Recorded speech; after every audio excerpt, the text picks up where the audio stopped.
Tanse, welcome to APTN National News. I'm Chris Nachkate. Thank you for joining us. The chiefs of Ontario have weighed in on the Canada-U.S. trade relations battle, saying economic uncertainty is on the horizon thanks to the upcoming Trump administration. And Canada engaging in costly economic confrontations cannot come at the expense of First Nations' inherent treaty rights and sovereignty. Ontario Regional Chief Abram Benedict said they will continue to advocate for all of its 133 First Nations in Southern Ontario, and he expects significant changes in the coming months and years with President Trump. Chief Benedict said President Trump has made threats to Canada, including annexation of the country and coercion through economic force. For First Nations, it echoes the colonial rhetoric that we've dealt with for centuries. It should be no surprise that these threats focus on Canada, Greenland, and Mexico, all countries with immense natural resources and unique Indigenous nations. Ontarians will be going to the polls on February 27th after Premier Doug Ford confirmed Friday morning he plans to call a provincial election. But some observers say an early election is not necessary and worry Indigenous issues will get lost in the shuffle. APTN's Fraser Needham has that story. NDP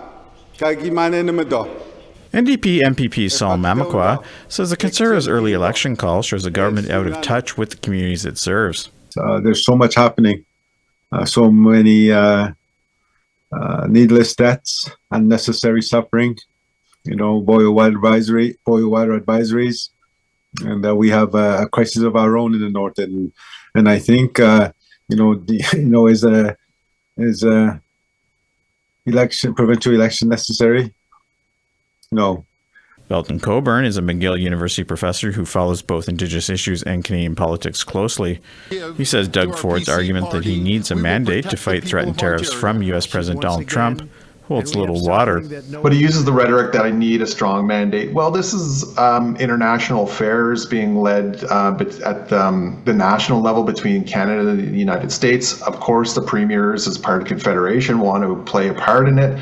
But he doesn't need a strong mandate. And in fact, in Canadian parliamentary affairs, and we do have the provincial parliament here, we don't have mandates. In recent weeks, the Conservatives have been laser focused on how the proposed Trump tariffs could affect the Ontario economy. Coburn says none of this bodes well for the role Indigenous issues may play in an upcoming campaign. I don't foresee Indigenous issues registering very highly. The Ford Conservatives have not been terribly friendly towards First Nations peoples, especially when upholding their treaty rights. So I think that'll be put aside and not even pop up on the radar during the campaign. For his part, Mamakwa says although a winter election campaign may be unnecessary, he'll be ready to go once it is called. It's winter time. Am I going to be on snowshoes? Am I going to be on skidoos? Am I going to be on, a beaver or a Cessna on skis? It's going to be an interesting one. But yeah, it's not your typical campaign. Fraser Needham, APTN National News, Ottawa. In Nova Scotia, the Mi'kmaq Chiefs turned down an offer from the Department of Fisheries and Oceans. It was to take part in a project that would increase access to all fisheries over the next 3 years. Angel Moore reports. One thing people should know that, and that's why we want to make this message clear to the people. Our rights aren't for sale because... That is what Chief Albert Marshall told Department of Fisheries and Oceans representatives at a meeting with the Mi'kmaq chiefs in Dartmouth last Wednesday.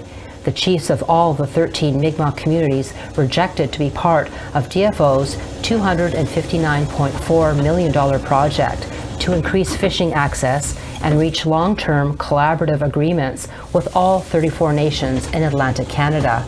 Marshall says DFO's offer forces treaty fishing into the same system as commercial fishing and is a direct threat to Mi'kmaq treaty rights. I told them don't even bother unpacking their computers and stuff. Don't even get them set up. I'm not sure if they were taking me serious at first place. Then at the end of it, and I told them our treaties aren't for sale. We all said no, and I actually thanked them at the end of it. Thank you for, and they're all kind of looked bewildered on their sisters. So thank you for reuniting with all the 13 chiefs, like all the all of us were there, like all the 13 bands. And I thank you for that. We stand united. Meanwhile, a Mi'kmaq community-led plan is ready for the upcoming baby eels known as Elver's fishery, developed by 8 Mi'kmaq nations across the province. The Elver allocation model will designate waterways and ensure a safe and sustainable fishery. The Mi'kmaq chiefs call on DFO to recognize the community-led model. Marshall says he made it clear to DFO Mi'kmaq rights are not for sale. And we want to be recognized as we're a sovereign nation. We can make our own laws. So I don't know why they don't just listen to us. And the Department of Fisheries and Oceans did not respond by airtime. Angel Moore, APTN National News, Jabuktuk, also known as Halifax. Earlier this month, a family from the White Bear First Nation in southern Saskatchewan held a memorial ceremony for a loved one who died suddenly in 2023. As APTN's TR Wheatley reports, even though Clyde Lone Thunder died 2 years ago, his family is still feeling the pain of a dispute with the funeral home who handled their arrangements. There isn't a day that Kara Passip and her 2 daughters, Kara and Delana, don't think of Clyde Lone Thunder. They devastated our family. They took a lot from our family. On January 19th, they held a traditional memorial ceremony for Clyde on the White Bear First Nation, where leaders from the Federation of Sovereign Indigenous Nations attended. Lone Thunder died suddenly in the fall of 2023. His family says they haven't been able to grieve properly because he was cremated by the Spears Funeral and Cremation Services in Regina before they had a chance to bring him home to White Bear for his funeral. Not good for me. And it still doesn't even feel real that he passed away because I never got to see him. The custom in White Bear is to accompany the hearse home, have a wake, a last viewing, and a feast to prepare the spirit to depart the physical world before cremation. So when I lost him and I wasn't able to do these protocols that I do as a sister, that I did for my other brothers, I wasn't able to have that with him. Back in 2023, Spears General Manager Jeff Christensen admitted to the mistake. He told CTV News, "The wrong body was transported to the crematorium," saying that happened when an employee didn't read a label on the casket. Spears changed their policy. Now 2 employees have to sign off before any body is cremated. Spears offered compensation, but Kara Passip says the situation still has not been resolved. The compensation that they had offered, I'm not going to go into that. All I know is we want resolution. The Passips say they might still take legal action. APTN asked Spears for their side of the story. They replied in a letter. It reads part, "As this matter has been referred by Ms. Passip to the Funeral and Cremation Services Council of Saskatchewan, we do not feel it is appropriate to provide comment at this time." The Cremation Council, which sets the standards of practice and procedures in Saskatchewan, told APTN they do not disclose, confirm, or comment on matters under review. Meanwhile, the Passips say they will continue to press the issue as they've been guided in the Sweat Lodge that this is the right thing to do to honor Lone Thunder's spirit. TR Wheatley, APTN National News, Winnipeg. Thanks, TR. We now want to tell you about a story we are working on for you tonight. I'm Chris Stewart. The Art Gallery in Grand Prairie, Alberta is hosting the Faceless Doll Project. 215 dolls are being made to honor the children lost at the former Kamloops residential school site. Years ago, when they'd make little dolls for Indigenous, we've gone through a lot of names, but Indigenous children, they wouldn't put a face on the doll. And a lot of times that display signified a presence.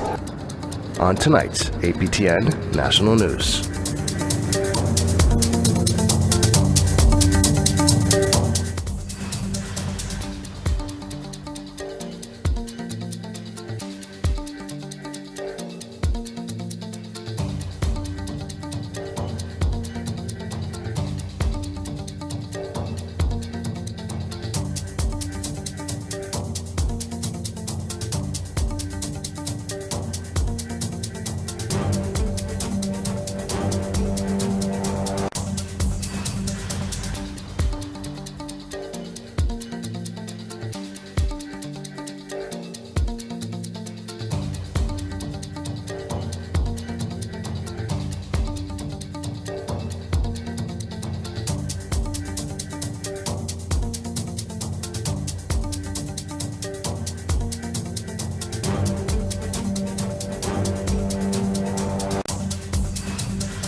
welcome back. An Indigenous twist on a classic like the Philly cheesesteak sandwich has people from all over lining up for a taste in Edmonton. With more on this, here's CTV's Miriam Valdez-Corletti. Bannock Bros' combination of steak, green peppers, onions, and cheese has these customers drooling for more. And we came out here and we're addicted. We come back like every weekend. This Sherwood Park family says driving out to the Enoch Community Center to get their hands on this Philly cheesesteak is worth the distance. The Bannock is the star of the show. This is deadly. Like, it's light, it's fluffy, it's got the flavors, everything. Last spring, owner Joseph Ruchin was running Bannock Bros from a pop-up tent, then a food trailer. Growing in popularity, he moved into a more permanent home on Enoch Cree Nation in November. People are traveling from Hinton, Lethbridge, Athabasca, Sherwood Park. You know, they're out here every weekend and we're so thankful. Ruchin says social media helped his business grow, with videos garnering tens of thousands of views. One of his followers even beaded this Indigenous medallion for Bannock Bros. TikTok loves Bannock Bros. They don't like Bannock Bros, they love Bannock Bros. With the line at the order window every weekend, Ruchin wants to use this opportunity to pay it forward. Customers can drop off new outdoor clothing that will be delivered to people living outside. Oh, what's this? Oh, for the homeless and less fortunate. Wow. Thank you. Thank you very much. Open 7 days a week from 12 to 5 p.m., Ruchin's dream is to bring Bannock Bros Canada-wide so everyone can get a taste of this Philly cheesesteak with an Indigenous twist. This is going to be a tradition from now on. We just want to help support Bannock Bros, get their name out there, because they're going to be something one day. Top 10 out of 10 here. Woo! Miriam Valdez-Corletti, CTV News, Edmonton. The Saskatchewan NDP and former employees of the Willowview Recovery Centre in Lumsden are accusing the facility of misusing funds and denying proper treatment for people struggling with addictions. In addition to calling for a provincial audit, NDP Shadow Minister for Mental Health and Addictions, Betty Nippy-Albright, announced that the NDP has filed a Freedom of Information request to find out what's going on.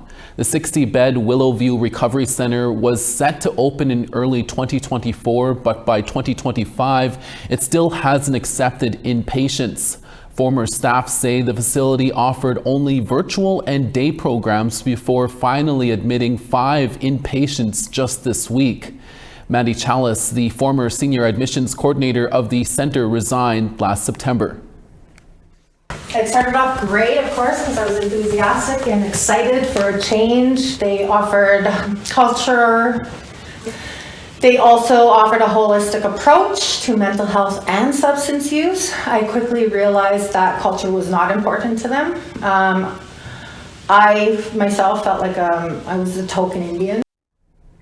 An Anishinaabe songwriter from Ontario is sharing his experience on the open road through his latest single. Graham Jones of Manitoulin Island says his song Ride or Die explores his perspective on life through the eyes of a motorcyclist. APTN's Mike McDonald reports. Read New Year's Eve paper, having your head. For Graham Jones, his connection to music began after seeing a master songwriter live on stage. After seeing Bob Dylan perform live in London, Ontario, many years ago, got inspired, picked up a guitar, started learning some chords, and started writing songs shortly thereafter. So that's sort of how I got into things in general.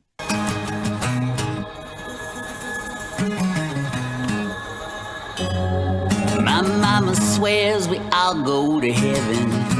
Jones, an avid motorcyclist, wanted to write a song centered on the biker's credo of ride or die. We all know the term ride or die, and it's kind of like, well, she's my ride or die, and he's my ride or die, but it's always got this more innocent sense to it, but I wanted to sort of take it more serious and look at that phrase. And for us as motorcyclists, we are much closer to our mortality, I think, than the average person.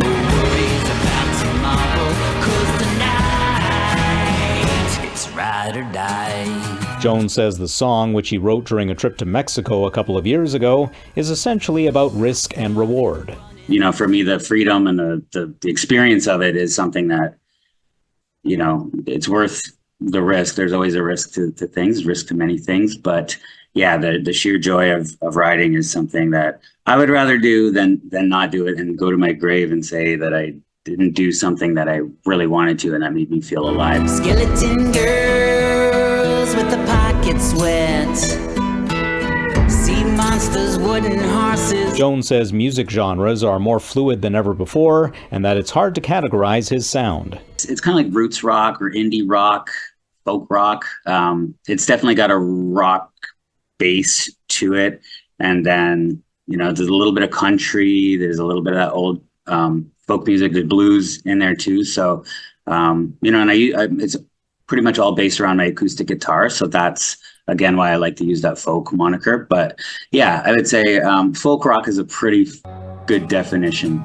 Ride or Die is the first track of Jones's second album, which will be released later this year. Mike McDonald, APTN National News.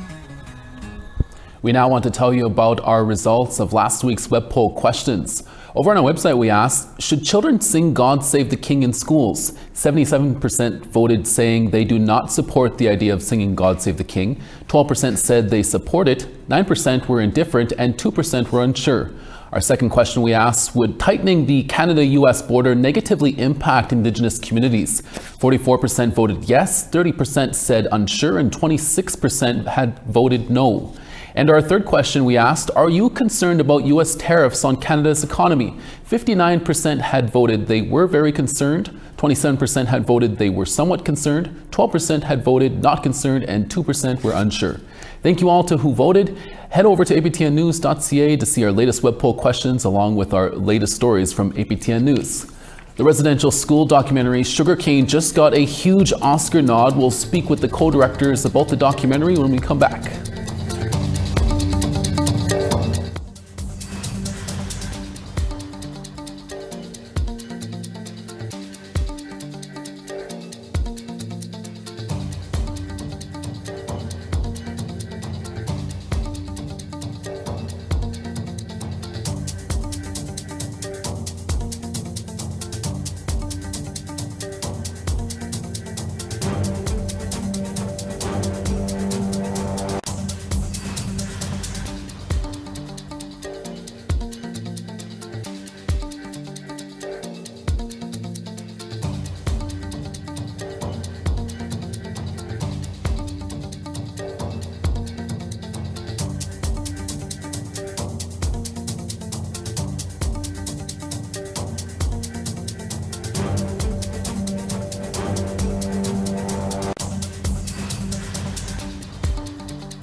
On the East Coast, St. John's -2, Charlottetown -6.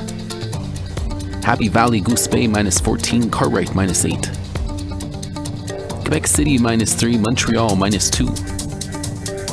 Ottawa, -1, Peterborough, 0 and sunny. -1 in Sudbury, Wawa, 0. Puckatawagan, -11, Thompson, -16. -3 in Dauphin, Princess Harbour, sun and -10. Partly cloudy in Yorkton at -3, Saskatoon, -2. Sunny in Uranium City at -13, Buffalo Narrows, 0. +8 in Grand Prairie, Fort McMurray, 6. 6 in Red Deer, Calgary, 8. 1 in Penticton, Campbell River, 6. -3 in Dease Lake, Smithers, -1. -6 in Whitehorse, Watson Lake, -4. -7 in Yellowknife, Wrigley, -4. Sachs Harbor, -32, Inuvik, -12. -32 in Baker Lake, Chesterfield, -36. And -20 in Clyde River, Aglulik, -26. A Canadian-made documentary into abuse and missing children at the Indian residential school near Williams Lake, British Columbia was nominated for an Oscar last week. Sugarcane is also a personal story for co-director Julian Noy's Brave Cat, whose family was sent to the school. Brave Cat and co-director Emily Cassie joins me now.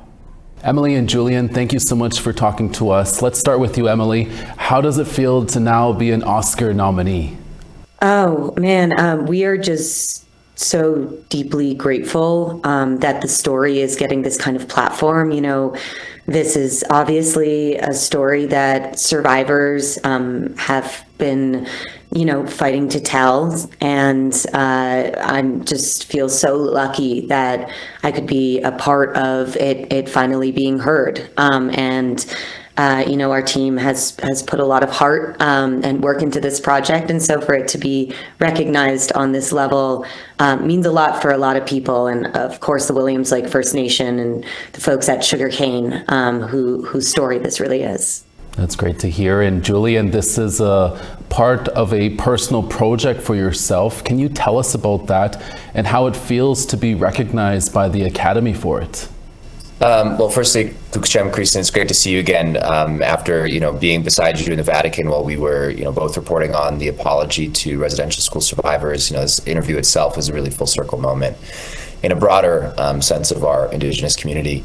You know, this project did not begin for me as a personal project, but it became a personal project. Em reached out to me to collaborate with her behind the camera, and then through circumstances that neither of us could predict, I ended up in front of it with my family. And a big part of that was about my relationship to my father, you know, who carries his own trauma, intergenerational trauma from the residential schools, as so many of our people do. And, you know, in various ways that strained our relationship. You know, he didn't raise me, and we got a lot closer through this experience. And so, you know, on the one hand, obviously, to have any of your art recognized in any kind of a way is, you know, a dream come true, especially, you know, by one of the biggest awards that exists in the world of awards. I mean, crazy. And also to, you know, have it be for such a personal project that has to do, you know, with, you know, at the end of the day, our love for our fathers and our families, despite, you know, these very painful histories, you know, just feels incredible. Yeah, definitely a healing journey for the both of you and your family as well. Emily, what do you hope an Oscar nomination means for the documentary? Well, you know, this is the foundational story of North America. It's the story of how the land was taken, how 6 generations of children were removed from their families and forcibly assimilated and horrifically abused. And unfortunately, a lot of people don't know that story. It is kind of an unknown to the broader North American society. And I think one of the most important things for us is that at the very least, that the truth is known, that the historical record is corrected, and this level of, you know, exposure for the film means that that will be true, that the film and the voices of survivors will reshape the narrative of history, and that is an incredible feat for them and their courage. And Julian, in a statement following the nomination, you and Emily thanked survivors and those who attended residential schools and boarding schools. Do you think sugarcane and the Oscar nomination will shine a brighter light on this dark chapter in Canada and the United States? Absolutely. You know, this is one of the most significant untold stories of a cultural genocide that happened right here in North America. You know, in Canada, there has been a significant conversation about that, but in the United States, there definitely has not. And, you know, our film is helping push that conversation. It's part of a conversation that is also being pushed by survivors, by, you know, certain members of former governments, at least now. You know, the former Interior Secretary, Deb Haaland, led a federal inquiry into the Native American boarding schools. And we feel so grateful that our film is part of that conversation. And this nomination, of course, you know, just means that more people ultimately are going to learn about this essential part of a very painful history that still haunts our communities, and I would say all communities across North America. It's something that we need to talk about and we still need to address. Emily and Julian, thank you for your time. Congrats to the both of you and good luck. Thanks, Thank you so much.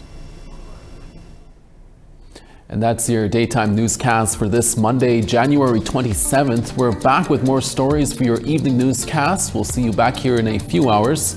From all of us at APTN National News, thank you for watching. We'll see you again next day.